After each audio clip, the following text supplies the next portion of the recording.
Tras la muerte de Almanzor en el año 1002, los reinos cristianos intentaron aprovechar la inestabilidad de Al-Ándalus, desligándose de sus anteriores compromisos como el pago del tributo a Córdoba. Pero Abd el-Malik, el hijo de Almanzor, lanzó un ataque contra Galicia y León, obligando al Reino de León y a los condados de Castilla y Saldaña a renovar su sumisión a Córdoba, con el consiguiente pago del tributo anual y la ayuda militar si era solicitada por los musulmanes. En el 999 muere Bermudo II y su sucesor, su hijo Alfonso V, menor de edad de 5 años.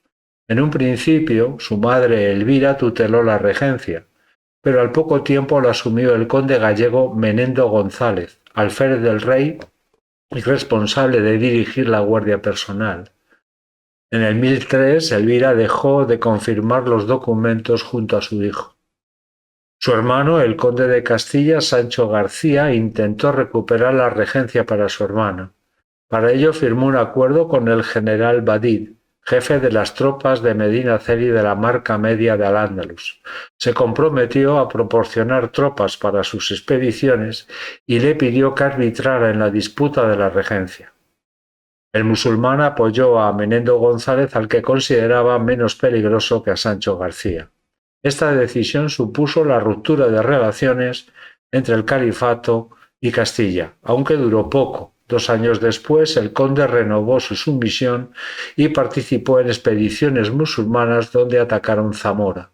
Nuevamente, el conde rompió su alianza, aprovechando la derrota de Abd el-Malik contra los catalanes en la batalla de Torá, y al año siguiente lideró una expedición conjunta de castellanos, leoneses y navarros que fue derrotada en la batalla de Clunia. En el 1008 muere en extrañas circunstancias Menendo González, poniendo punto final a la regencia de Alfonso V. Se inició una serie de muertes y disturbios en el reino. Los Banu Gómez, que lideraban los condados de Saldaña, Carrión y Liébana, y otros magnates se levantaron contra el rey. Alfonso V los derrotó y se afianzó en el trono gracias al apoyo de la nobleza gallega y de la nobleza leonesa, casándose con Elvira, la hija de Menendo González. En el 1008, aprovechando la muerte de Menendo, se anexionó Sancho García las tierras entre los ríos Cea y Pisuerga y aumentó su influencia en la corte. A pesar de ello, las relaciones entre León y Castilla se mantuvieron cordiales más o menos hasta el año 1012, gracias a la presencia de su hermana Elvira. Desde esa fecha, Alfonso V se rodeó de enemigos de Sancho García, especialmente los Vela, los descendientes de los condes de Álava, que fueron expulsados por Fernán González.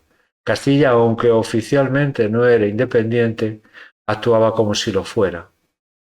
Al año siguiente, aprovechando la muerte de Abd el-Malik, Sancho García destruyó la fortaleza de Atienza, cerca de Medinaceli. Su hermano Sanchuelo, para legitimar su posición como Ayib de Córdoba, organizó una expedición de castigo.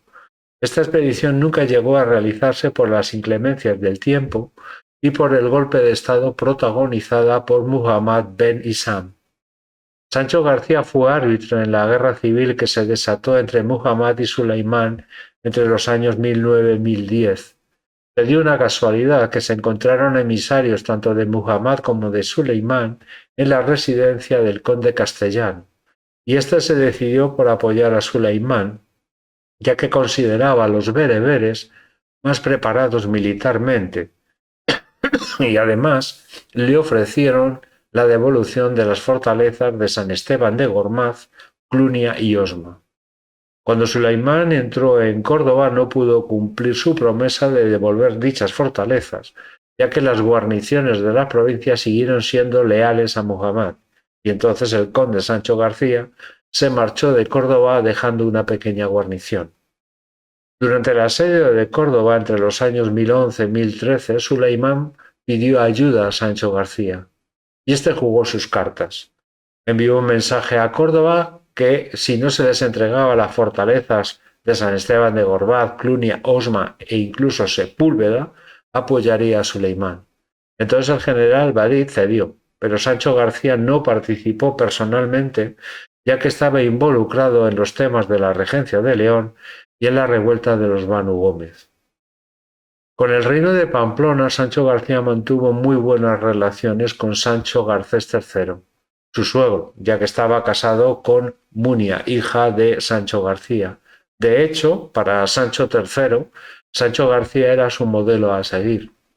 En el 1016 llegaron a un acuerdo para fijar los límites entre el reino de Pamplona y el condado de Castilla, pasando las tierras riojanas en disputa, la zona de San Millán de la Cogolla quedarían bajo el control pamplonés. Todo indicaba la posible ruptura entre Castilla y León si no llega a producirse la muerte del conde, que llegaría en el año 1017. Su sucesor, su hijo García Sánchez, menor de edad, tan solo tenía 7 años. Se formó un consejo de regencia formado por magnates castellanos y su tío Urraca, la abad de Covarrubias, que pidió a Sancho Garcés III su protección ante las pretensiones de Alfonso V de León sobre las tierras entre los ríos Cea y Pisuerga. Así surgiría en Castilla un partido pro-navarro. Después de la muerte de Sancho García, los condados de Saldaña y Monzón volvieron a la obediencia de Alfonso V, no así el condado de Castilla. En el 1022, Alfonso V enviudó de Elvira Menéndez, la hija del conde gallego Menendo González, su regente durante la minoría, y al año siguiente casaría con Urraca Garcés, hermana de Sancho Garcés III, para destensar las relaciones entre ambos reinos. A pesar de que la nueva doctrina canónica prohibía los matrimonios entre personas con antepasados comunes en 7 generaciones. Pero los obispos miraron para otro lado debido a los intereses políticos que había en dicho enlace.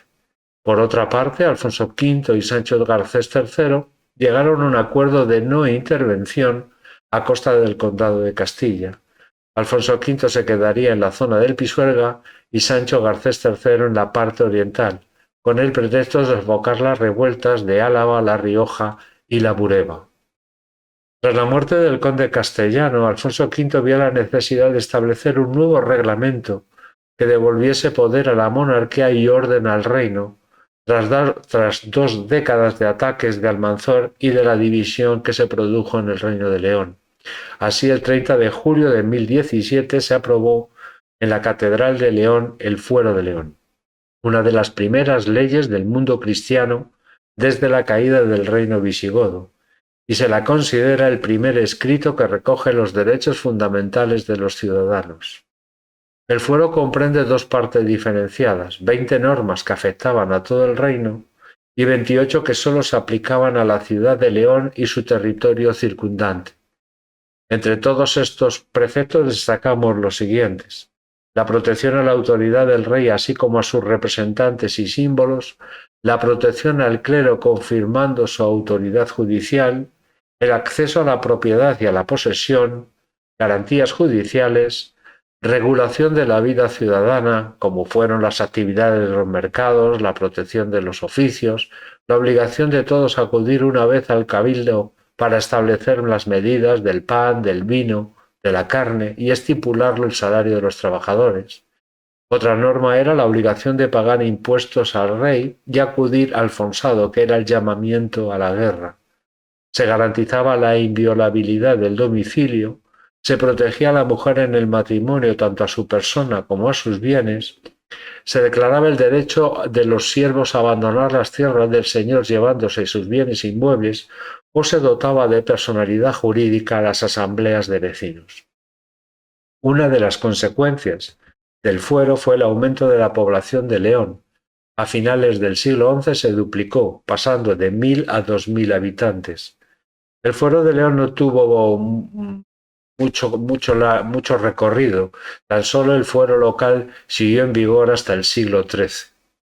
En el 1027, pacificado el reino, Alfonso V reanudó la ofensiva contra Al-Ándalus y atacó Portugal, cayendo herido de un saetazo en la fortaleza de Viseu y muriendo al año siguiente.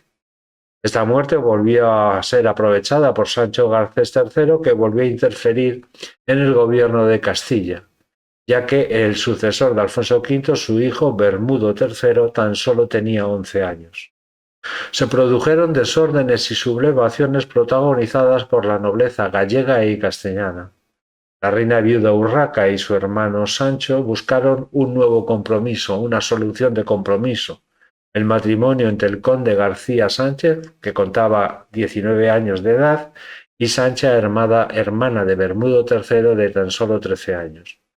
Esta boda nunca llegó a realizarse, ya que el conde de Castilla fue asesinado en la puerta de la iglesia de San Juan Bautista por los condes de Álava, los Vela, que estaban enemistados con el condado de Castilla por haber sido expulsados en la época de Fernán González. Lo trágico de todo ello que uno de los asesinos, Rodrigo Vela, fue padrino de García Sánchez, aunque algunos también dejaron entrever cierta pasividad e incluso complicidad por parte del séquito pamplonés del conde castellano para poder seguir interfiriendo en la gobernación del condado de Castilla. Sancho Garcés III se movió con rapidez, tomando posesión del condado de Castilla, haciendo valer los derechos de su esposa Munia, y marchó en persecución de los asesinos que se habían refugiado en el castillo de Manzón. Después de torturarlos, los quemó vivos.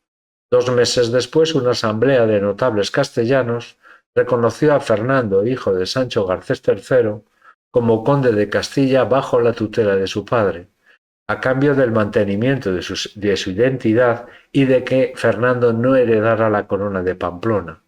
Aunque Sancho no era el conde, ejercía como tal y se hizo con los condados de Saldaña, Carrión, Monzón y Cea. En esas mismas fechas, Bermudo III pidió a Sancho Garcés III su protección ante las revueltas que se estaban produciendo en León, Galicia y Asturias. Mientras Bermudo marchó a Galicia, Sancho ocupó con sus tropas el reino y nombraba cargos. Y gestionó además el matrimonio entre Fernando, su hijo, y Sancha, la hermana de Bermudo, que se casarían en el año 1032. 3 años después, al cumplirse la mayoría de edad de Bermudo III, este regresaría a León y firmó un acuerdo con Sancho Garcés III, donde se decía que no habría represalias contra los colaboradores leoneses con Sancho Garcés III, y también se fijó un nuevo matrimonio entre Bermudo III y Jimena, la hija de Sancho Garcés III. La paz entre León y Castilla duró muy poco tiempo, ya que en el verano de 1037 volvió a estallar la guerra. Se desconoce el motivo de la misma. Según algunos, podría haberse debido a la negativa del conde Fernando a reconocer la autoridad de Bermudo III, o también a la pérdida del condado de Álava y gran parte del territorio castellano que había pasado a manos de García Sánchez III de Pamplona. En la batalla de Tamarón moriría Bermudo III y el trono pasaría a su hermana Sancha, que cedería sus derechos a su marido Fernando. De esta manera, Castilla y León se unirían en un solo rey, Fernando I.